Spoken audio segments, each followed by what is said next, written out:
how to scan a QR code on your WeChat application or WeChat account.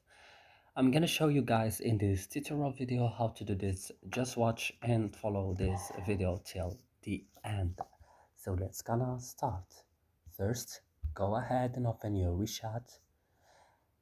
After this, you have to come directly. As you see, this is my chat page. I don't have. Right now, come to your profile, open this here, and then what you should do, you have to come and open this, my QR code. So after that, you will find here scan, and click, you have to allow camera, and right now, for example, you will find here like your QR, and you will scan it as you see, scan QR code, barcode, mini program code. So that's all in this video, guys. Don't forget to support us by like, subscribe. See you next video.